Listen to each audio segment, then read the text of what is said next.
Ardan. Assalamualaikum warahmatullahi wabarakatuh. Baiklah, pada hari ini, Minggu ke-10, Rabu 10 November 2021, kita akan berdiskusi tentang penyuluhan pertanian Smart Agriculture. Sebelum itu, marilah kita berdoa menurut kepercayaan masing-masing agar kegiatan kita pada hari ini lancar di awal sampai akhir.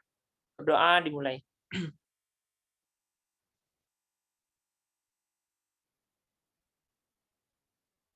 Berdoa dicukupkan. Baiklah, saya akan membacakan rundown acara pada hari ini, diskusinya. Untuk pemaparan materi selama 15 menit, untuk tanya jawab selama 25 menit, dan untuk penilaian selama 5 menit. Untuk itu, saya persilakan untuk tim pemateri untuk menyampaikan argumennya. Terima kasih.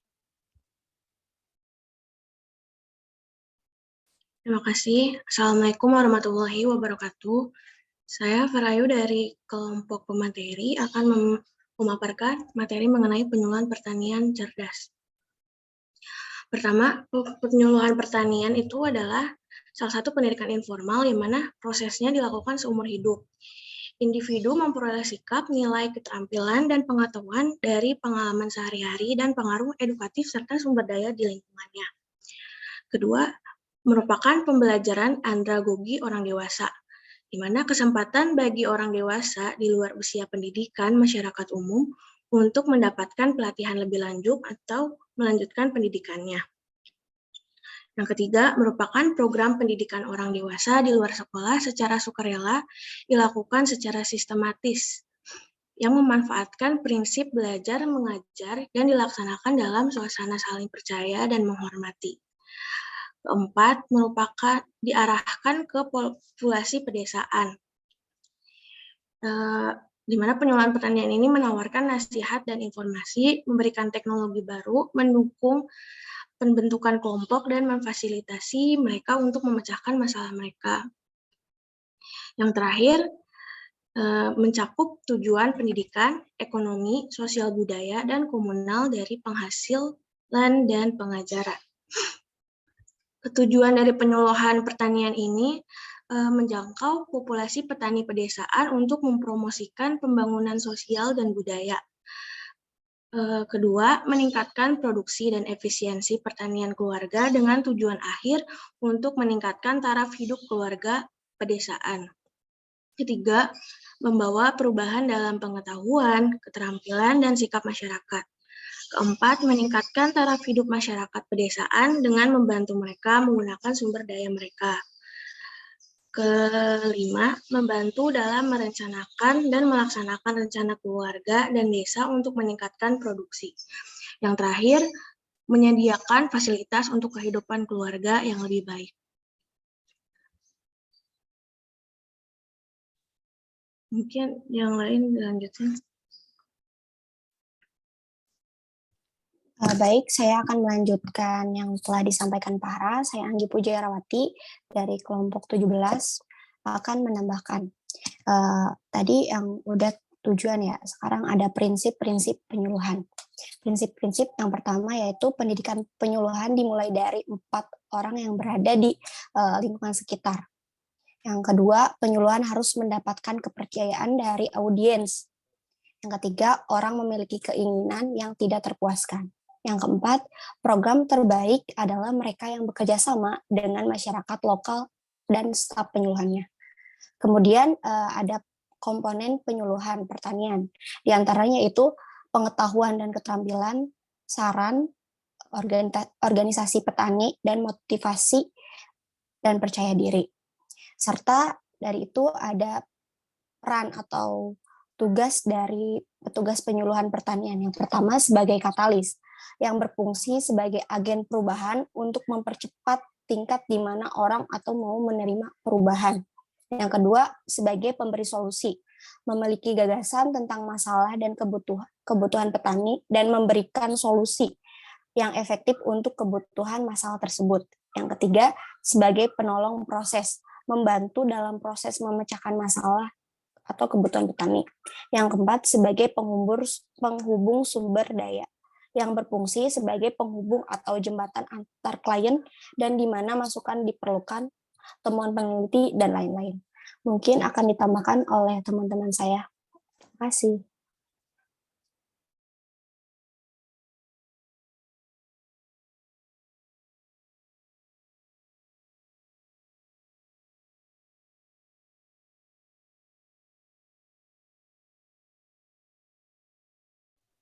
Ya, selanjutnya ada komponen penyuluhan pertanian, di mana komponennya itu mencakup pengetahuan dan keterampilan atau ekstensi pendidikan, saran teknis dan informasi, organisasi petani, dan motivasi dan percaya diri.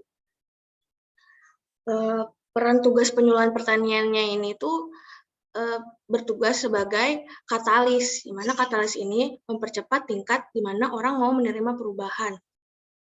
Yang kedua, sebagai pemberi solusi, memiliki gagasan tentang masalah dan kebutuhan petani dan memberikan solusi yang efektif untuk kebutuhan dan masalah tersebut. Sebagai penolong proses, membantu petani dalam proses memecahkan masalah dan kebutuhan petani. Terakhir, sebagai penghubung sumber daya, berfungsi sebagai penghubung atau jembatan antar klien dan di mana masukan yang diperlukan, temuan penelitian, dan lain-lain dapat diperoleh.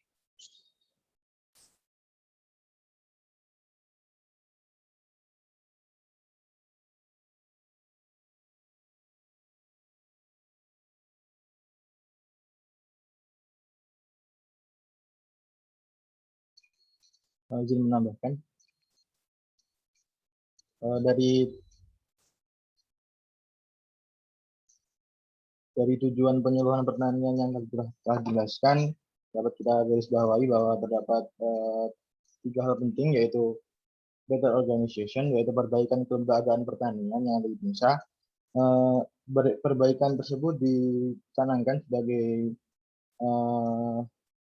upaya demi terjalinnya kerjasama antara kemitraan antara pertanian, para petani, dan para penyuluh. Kemudian perbaikan better community, yaitu perbaikan kehidupan masyarakat, di mana yang tercermin dalam perbaikan pendapatan, stabilitas keamanan, dan politik yang sangat diperlukan bagi terlaksana pembangunan pertanian yang akan menyokong kembali berasal dari kelompok-kelompok kecil di kelompok pertanian di desa, kemudian akan dikembangkan lagi menjadi komponen-komponen yang lebih besar. Kemudian adapun hal penting yang harus diperhatikan selama terjadi penyuluhan pertanian, yaitu dapat disingkat dengan SMART. Yang pertama itu spesifik, khusus. Jadi kegiatan penyuluhan ini pertanian harus dilakukan untuk memenuhi kebutuhan khusus. Jadi di mana kebutuhan pertanian yang penyuluhan yang dilakukan itu untuk memenuhi kebutuhan pertanian dan bukan penyuluhan untuk kepentingan lainnya. Kemudian M, measurable, dapat diukur, dan kegiatan penyuluhan ini harus mempunyai tujuan akhir yang dapat diukur. Seperti yang telah disampaikan oleh Bapak Kuku tadi, bahwa akan ada asesmen atau bagaimana cara kita menjadi tolak ukur keberhasilan dari penyuluhan tersebut. Kemudian ada actionary, dapat dikerjakan atau dilakukan, yaitu sebagai tujuan kegiatan harus mampu dicapai oleh para petani, harus dikerjakan, dan harus dapat melakukan apa yang telah diberikan dalam penyuluhan. Kemudian ada realistik, ya, bahwa tujuan yang ingin dicapai itu harus masuk akal, di mana tujuan dibangun dari awal bukan hanya sebagai angan-angan, tapi juga dapat tercapai, maksudnya gitu. Tidak terlalu berlebihan namun dapat tercapai, sehingga kemampuan yang dimiliki para petani dapat dikerahkan dan dapat mencapai tujuan tersebut. Kemudian time frame yang terakhir, memiliki batasan waktu untuk mencapai tujuan. Itu berarti dari program penyuluhan tersebut telah didapatkan timeline atau sebuah periode di mana seperti yang telah disampaikan tadi, para petani pada saat sekarang musimnya apa gitu harus memberikan pupuk atau harus mulai melakukan penanaman gitu. Mungkin ada yang tambahan dari yang lain.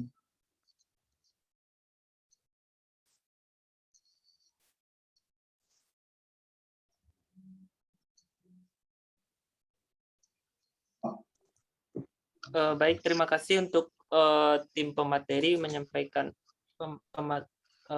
pemaparannya. Untuk itu saya persilakan untuk tim penanya untuk menanyakan hal-hal yang perlu diperjelas. Terima kasih.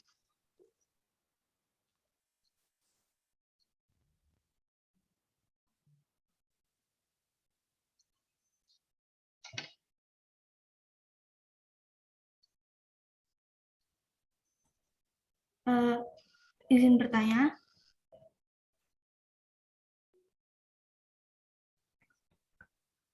Apakah suara saya terdengar? Ya, terdengar. Silakan. Oke.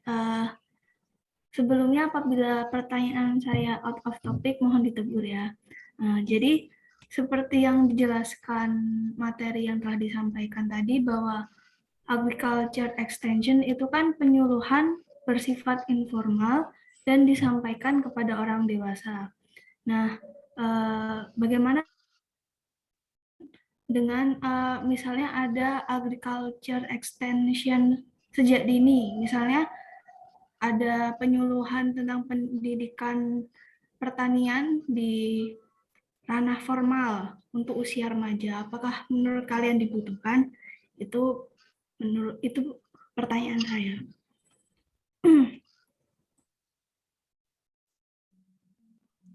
Baik, terima kasih. Untuk tim pemateri, apakah pertanyaannya ditampung dulu atau dijawab satu-satu? Mungkin bisa ditampung dulu. Baik. Apakah tim penanya ada lagi yang bisa ditanyakan? Silakan. Izin bertanya, sebelumnya apa suara saya cukup terdengar dengan jelas? Iya, terdengar. Oke, terima kasih atas kesempatannya. Izin bertanya, tadi kan itu setelah dipaparkan materi kan ada beberapa komponen ya dalam penyuluhan gitu.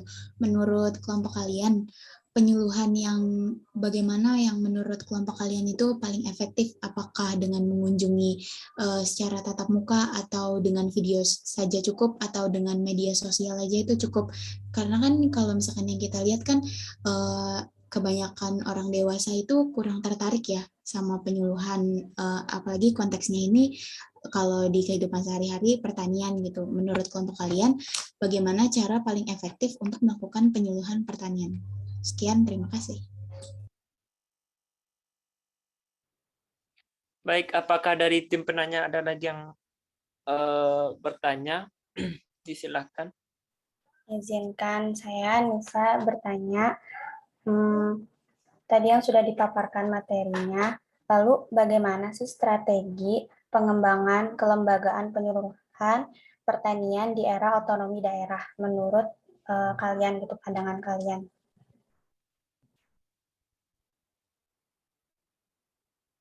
Baik, terima kasih. Mungkin untuk sesi pertama ini kita tampung 3 pertanyaan dulu. Untuk itu saya persilakan kepada tim pemateri menjawab pertanyaannya. Terima kasih.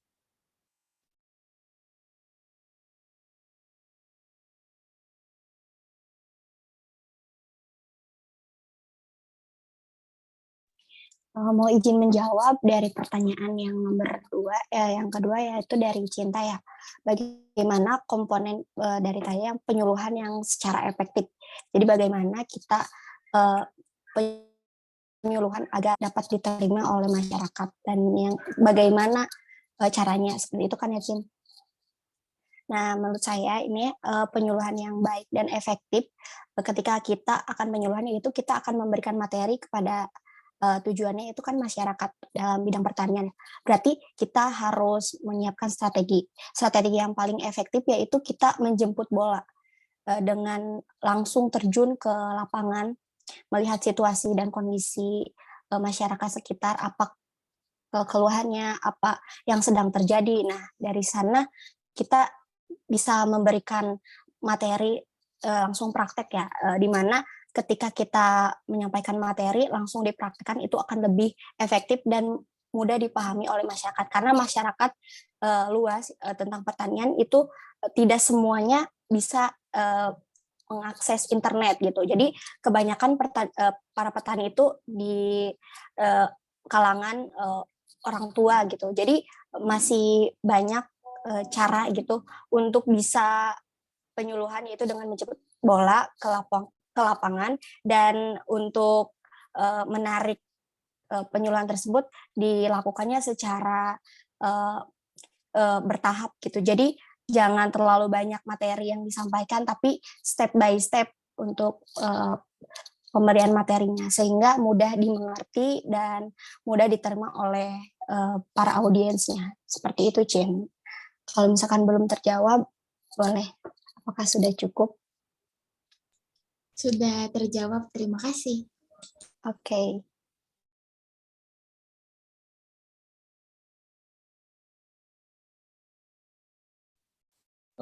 Izin menambahkan, selain dari cara yang menjemput bola lebih efektif bagi masyarakat yang bisa dibilang notabene kudet atau kurang update, adapun juga dari pemerintah Indonesia juga telah memberikan pelayanan bagi kita generasi muda yang dekat akan teknologi, yaitu sebuah aplikasi yang bernama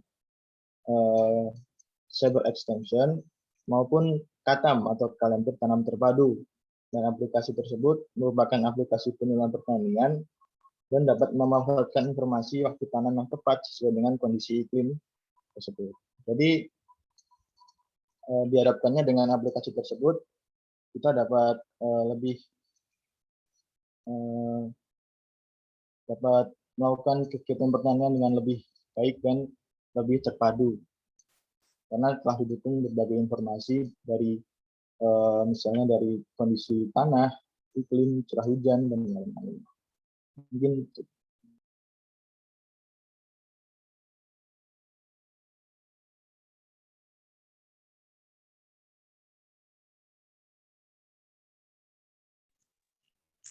untuk pertanyaan Anissa sama Nabila, apakah bisa dijawab untuk tim pemateri? Izin masuk. Mau konfirmasi pertanyaan dari Nabila tadi itu mengenai ini ya, penyuluhan bagaimana menurut kelompok kami mengenai penyuluhan di pendidikan formal. Ya. Iya, betul. Seperti itu ya. Kalau menurut kami, kelompok kami, penyuluhan di pendidikan formal itu jadinya tuh dibutuhkan ya, karena kadang di sekolah formal itu dari sekolah formal itu belum tentu kita bisa menemukan bidang-bidang lain kayak misalnya kayak kedokteran, perkebunan, kayak gitu-gitu kan tidak diajari ya di sekolah formal. Jadi dengan penyuluhan pertanian ini mungkin di pendidikan formal itu muncul ide-ide yang dimana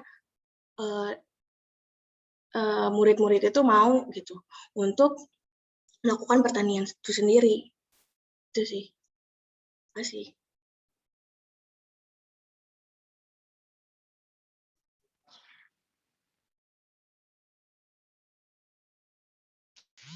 Izin menjawab pertanyaan Anissa, apakah suara saya terdengar? Ya, terdengar. Pertanyaan tadi, bagaimana strategi pengembangan kelembagaan penyuluhan pertanian di era otonomi daerah? Jadi, di era otonomi daerah, penyelenggaraan penyuluhan pertanian menjadi tugas dan tanggung jawab pemerintah daerah. Oleh karena itu, pemerintah daerah berkewajiban melakukan penyuluhan pertanian dengan baik agar mampu memenuhi hak asasi bagian terbesar penduduk Indonesia. Melalui penyuluhan pertanian, masyarakat tani ditingkatkan pengetahuan, sikap, dan keterampilannya, serta integritas moralnya untuk meningkatkan kesejahteraannya dan meningkatkan derajatnya di antara masyarakat lainnya. Apakah sudah terjawab? Ya, sudah. Terima kasih. Iya. Baik, terima kasih. Untuk sesi pertama, 3 pertanyaan sudah dijawab. Untuk itu, saya persilakan lagi untuk 3 pertanyaan berikutnya dari tim penanya.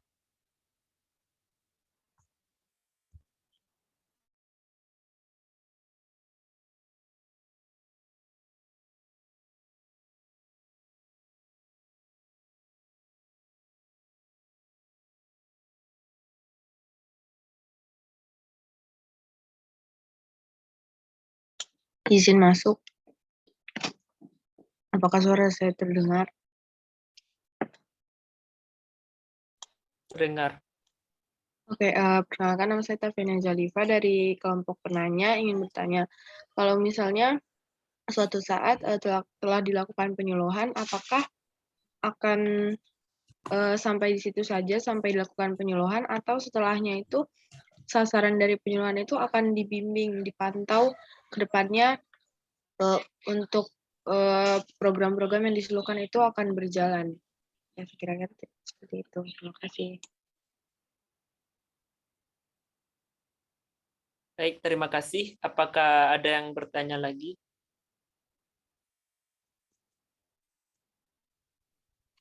Ya, izin bertanya.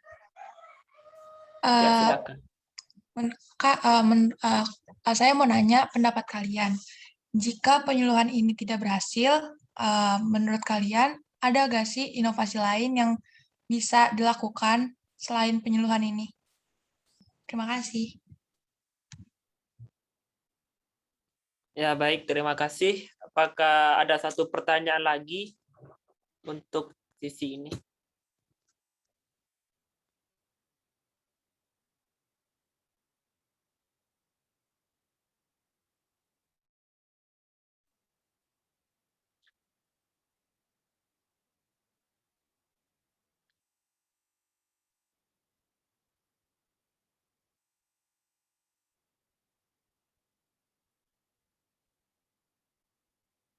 Baik, kita cukupkan untuk 2 pertanyaan dulu. Saya persilakan kepada tim pemateri menjawab pertanyaan dari dua orang dari kelompok 18 tadi. Terima kasih.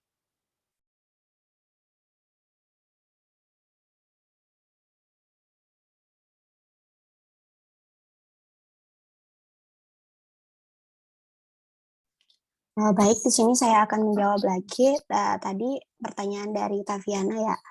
Apakah setelah penyuluhan udah sampai situ aja atau ada kelanjutannya? Gitu kan, Tap? Iya, gitu. Oke. Jadi ketika kita sudah penyuluhan ya, untuk memaksimalkan perkembangan yang ada, bagaimana kelanjutannya gitu. Jadi penyuluhan tidak stuck sampai di situ. Selama kita ada tugas buat penyuluhan, yaitu berarti ditanggungjawabkan untuk membimbing para audiens hingga mengerti. Jadi bukan hanya sekedar memberikan materi, tapi memberikan pemahaman serta memberikan bimbingan sampai menghasilkan inovasi dan menghasilkan sebuah hasil yang baik. Jadi berkelanjutan step by step-nya itu dikerjakan gitu. Jadi tidak hanya sampai di penyuluhan, tapi dibimbing secara berkelanjutan hingga mendapatkan hasil. Seperti itu. Baik, terjawab. Terima kasih.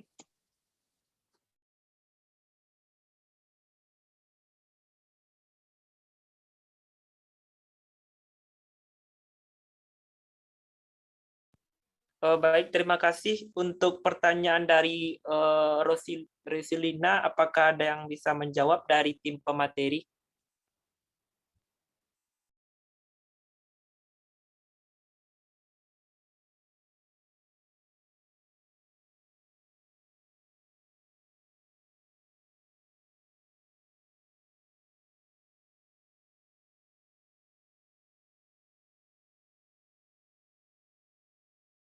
Mungkin minta waktunya 1-2 menit ya, boleh?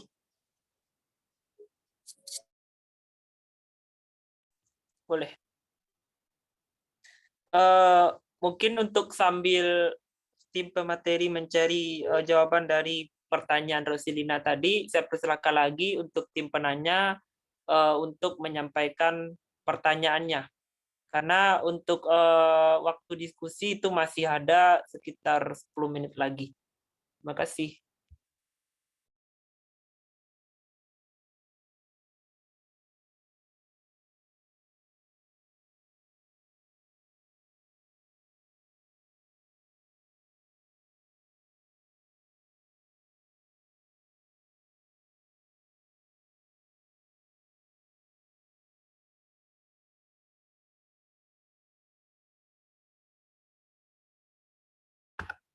Izin menambahkan pertanyaan? Boleh? Ya, boleh.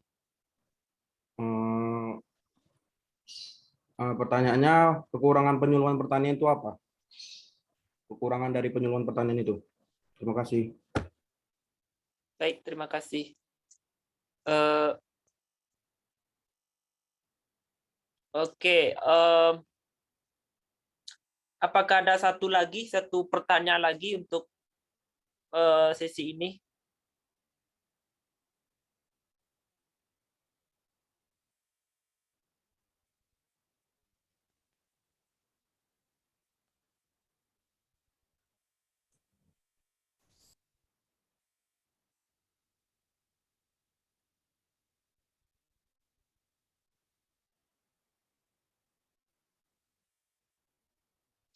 Baik, kalau tidak ada lagi pertanyaan dari tim penanya, kita tampung yang 2 pertanyaan tadi. Untuk itu saya persilakan kepada tim pemateri untuk menjawab pertanyaan dari Rosilina sama Danu. Untuk itu saya persilakan.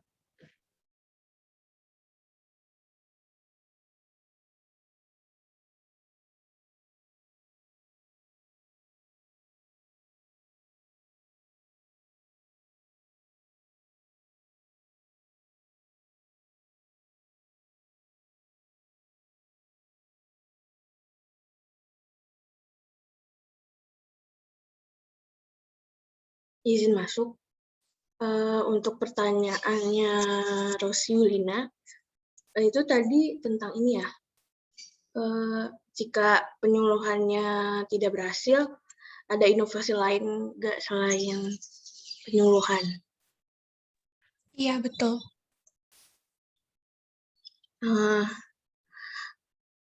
Menurut pendapat kelompok kami,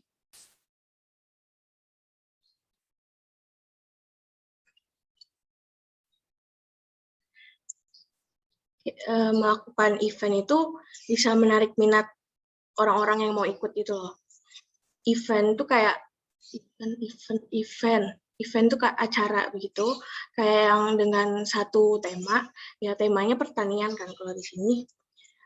Mungkin dengan judul-judul menarik yang sehingga orang mau datang gitu. Jadi kita nggak harus kedatang ke sananya, tapi hal itu tuh menarik minat seseorang gitu. Ya, mungkin ingin ditambahkan sama yang lain.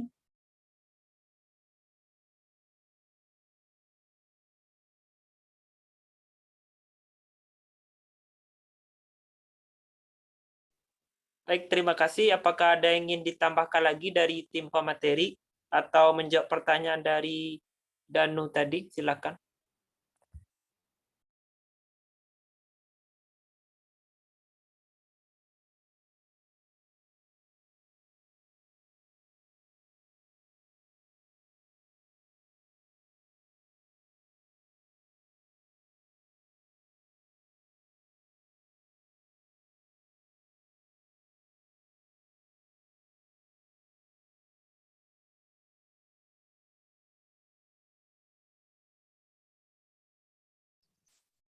Izin menambahkan untuk pertanyaan dari yang pertama tadi, yang apabila penyuluhan ini tidak berhasil, maksud dari ketidakberhasilan dari penyuluhan itu penyuluhan yang seperti apa ya?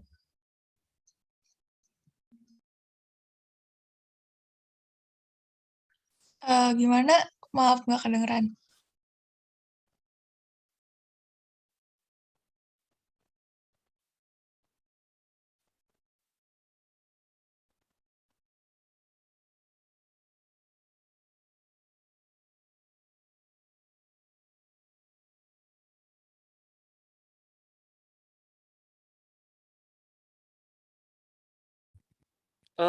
Gimana Abdullah Fatih Farhat?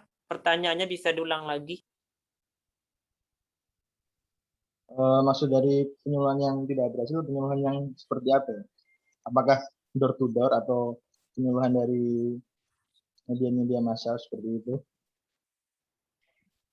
Maksud saya itu jika penyuluhan, kan tadi penyuluhan berhasil itu jika semuanya itu memakai metode yang yang disuluhkan kan. Jika masyarakat tidak ada yang memakai metode yang diberikan, menurut kalian ada inovasi lain atau tidak? Kayak gitu.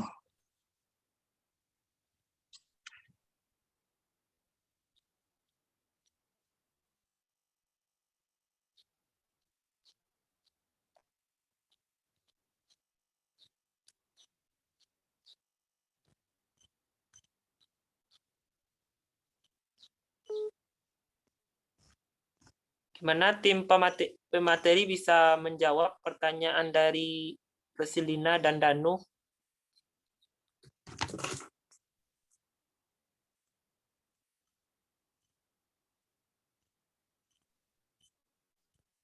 Mungkin apabila informasi yang telah disampaikan oleh penyuluh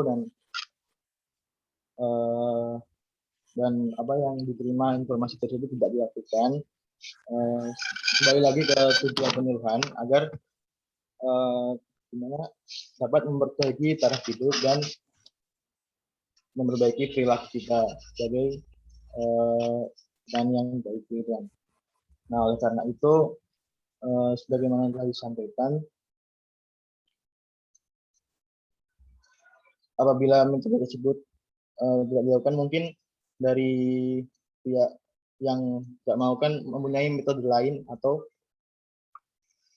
cara-cara lain dalam melakukan pertanian tersebut, karena dalam kegiatan pertanian tersebut dari berbagai daerah pun berbeda-beda mempunyai metode-metode tersendiri, dan tersebut dipengaruhi oleh faktor lingkungan, faktor pribadi masing-masing.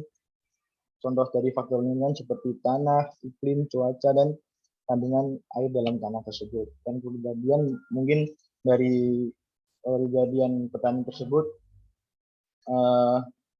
bagaimana cara dia berpikir untuk mempertahankan pertumbuhan pada sependakian miliknya sendiri. Begitu.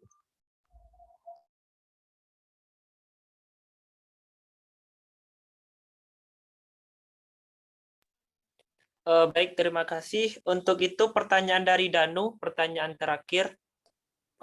Kalau saya ulangi lagi, itu kekurangan dari penyuluh pertanian itu apa? Seperti itu. Baik, saya ini akan menyampaikan jawaban dari teman saya, Maylina, karena dia terkendala masalah mic-nya tidak bisa dinyalakan, jadi saya akan mewakili jawaban dari teman saya. Kekurangan dari penyuluhan yaitu yang pertama, kurangnya efisien dan membutuhkan biaya besar, sedangkan banyak masyarakat, terutama orang kota yang mayoritas bukan petani. Yang kedua, banyak masyarakat yang enggan mendatangi penyuluhan, terutama generasi muda yang sudah berpikir bahwa pertanian adalah pekerjaan yang kurang menguntungkan. Seperti itu.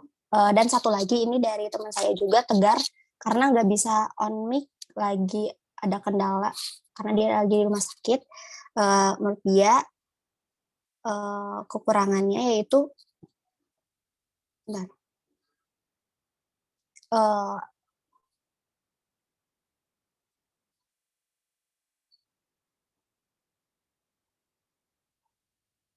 sepertinya sama seperti itu, garis besarnya sama seperti Maylina. Gitu, dan apakah terjawab? Sudah terjawab. Terima kasih. Okay.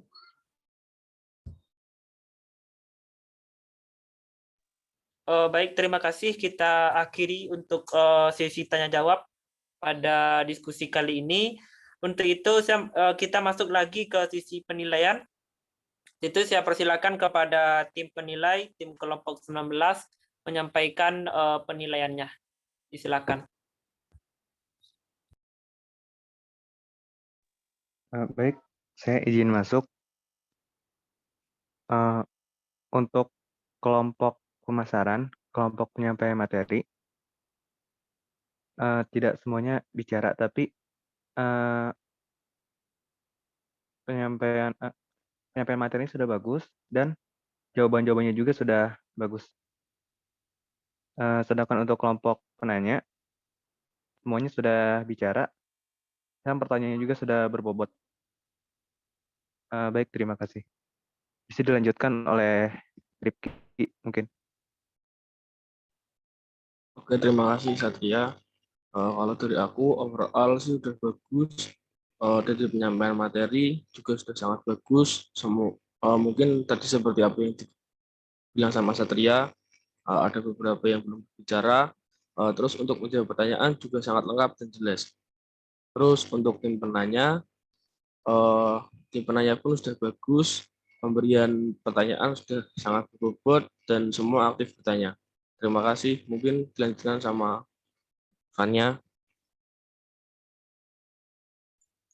Baik, terima kasih. Sebelumnya izin masuk. Penilaian dari saya untuk tim pemateri udah cukup bagus, cukup jelas untuk menerangkan pertanyaan dari tim penanya. Cuma walaupun ada beberapa yang masih belum bicara. Sedangkan untuk tim penanyanya itu udah bagus karena semuanya sudah bertanya gitu ya. Pertanyaannya berbobot semua. Mungkin itu aja penilaian dari saya. Bisa dilanjutkan.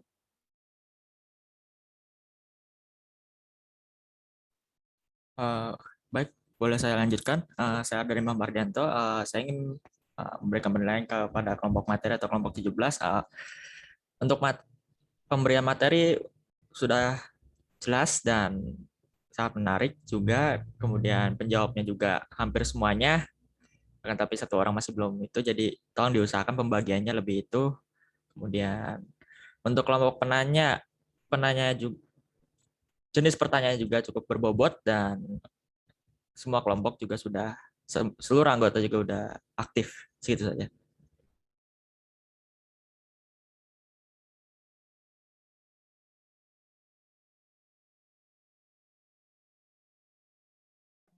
Baik, boleh saya lanjutkan. Perkenalkan, nama saya Yuna Ratnawlansari, jadi saya akan menilai dari kelompok pemateri, kelompok 17, dan juga kelompok penanya, kelompok 18. Jadi, menurut saya tadi pemaparan materi yang paling di awal dari kelompok 17 kurang jelas dikit, tadi agak muter dikit tadi. Terus untuk pertanyaan yang menurut saya kurang ngena ya jawabannya tentang apakah ada tindakan lain setelah penyuluhan gitu. Tapi secara keseluruhan menurut saya sudah baik. Gimana ya? Diskusinya ini padat gitu. Selalu ada yang mengisi gitu. Udah baik. Terima kasih.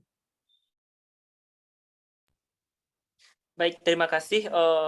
Penilaian dari saya sendiri untuk tim pemateri itu sudah menyampaikan materinya di awal cukup baik dan cukup jelas itu menurut saya dari perwakilan yang menyampaikannya. Kemudian dari segi menjawab untuk tim pemateri juga sudah menjawab dengan baik dan dengan argumen yang sudah cukup memuaskan.